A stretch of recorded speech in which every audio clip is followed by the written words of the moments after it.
Good evening, and welcome to Counterculture with Danielle D'Souza-Gill. The culture's gone crazy, media's gone mad, and reason has become repugnant. Here we focus on facts and how to fight back. Tonight, we'll be discussing the problem of male isolation in our country.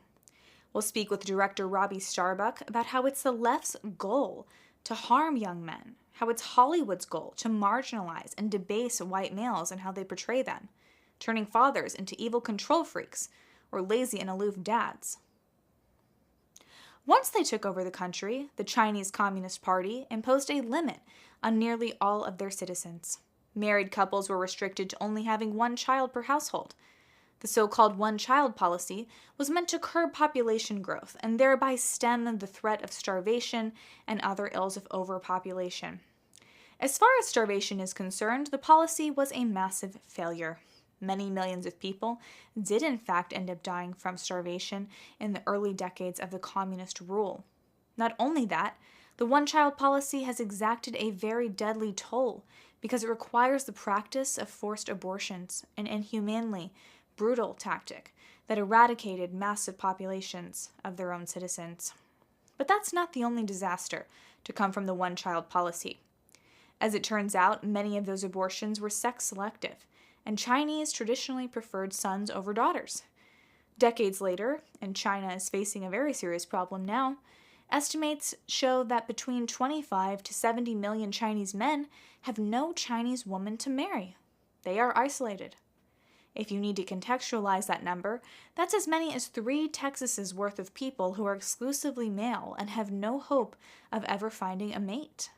When these figures were originally analyzed, the Department of Defense was so alarmed, they began planning in earnest for a hot war against China. Because historically, that's what happens to civilizations where the men outnumber the women by even a small number, a much smaller margin.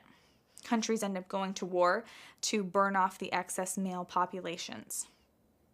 So, however reasonable the CCP's intentions were at the start, which they weren't, it's clear from the perspective of the current day that the idea of the one-child policy was extremely flawed.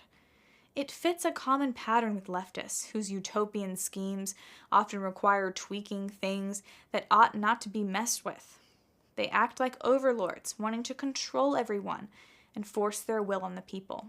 When it comes to the traditional nuclear family, where you have a married couple working together to raise children of their own, leftists are obsessed with destroying the institution by any means necessary. We may not be on track for 70 million men going through life without a mate only to die childless, as is happening right now in China, but something similar is happening in our own country here as well. And wouldn't you know it, it's those pesky leftists who are to blame once again. Years ago, you would see articles in left-leaning outlets praising millennials and Gen Z for giving up on the idea of marriage altogether, for being modern and taking on the world. In 2016, the outlet Bustle ran an article about 11 bad women who never married.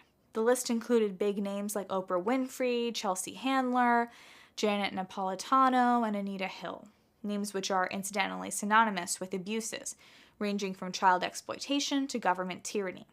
In other words, leftist role models.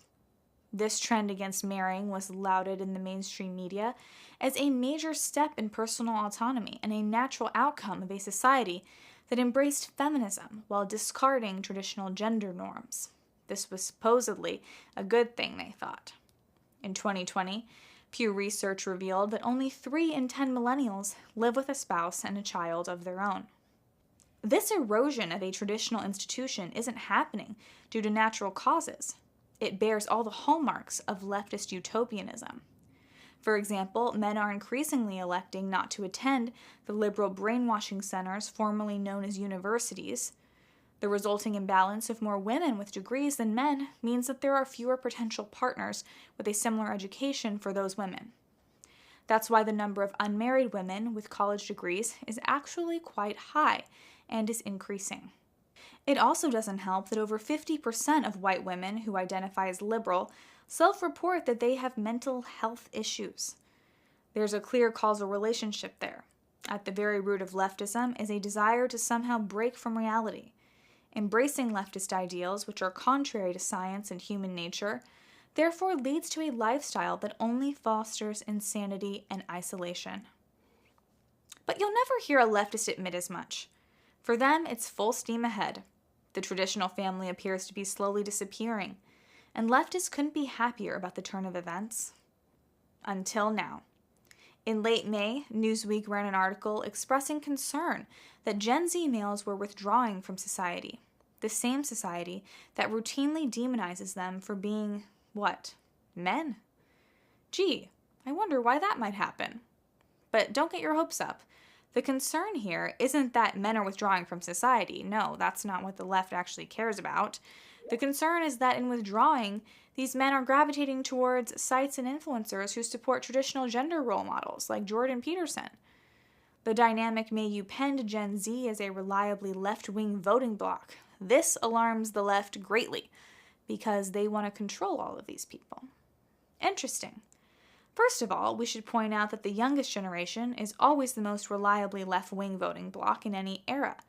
Liberals like to point this out because it gives their movement some kind of mystique of inevitability, like, hey, we're already winning. That a completely left-wing society is only a few generations away. But what it really shows is that leftism is only a phase for the immature who haven't learned about history yet. Don't think that leftists themselves don't understand this. The concern here isn't that Gen Z is falling into the pit of conservatism. It's that it's happening much earlier than usual. This is what is concerning to the left. The article describes the situation as this, quote, "In that environment, younger male voters today," the authors conclude, "suffer heightened rates of depression and anxiety about their stations in life that have pushed them increasingly to the right on issues like gender inequality, threatening to upend years of progress on the issue. Men in the U.S., the report reads, are in trouble," end quote. Now, they're only in trouble because they're not liberals, according to the left. Trouble. Here we see that word to describe a group of people that have discarded their dogma of self-loathing for something more life-affirming. Even though their lives may not be what they want them to be, they certainly realize the problems with the left.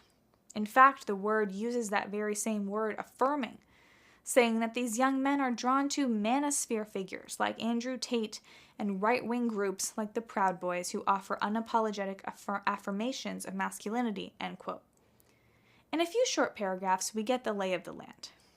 Young men are being led to the brink of depression and suicide by an adversarial society that actively despises them and paints them as the most evil person in our society, only to cast off the shackles of leftist delusions in favor of something else, of a different identity that comes from embracing one's masculinity. And though the article claims that Gen Z women are moving in the opposite direction and embracing leftism even more, we can't once again fall into that same trap of presumed inevitability and giving up on them.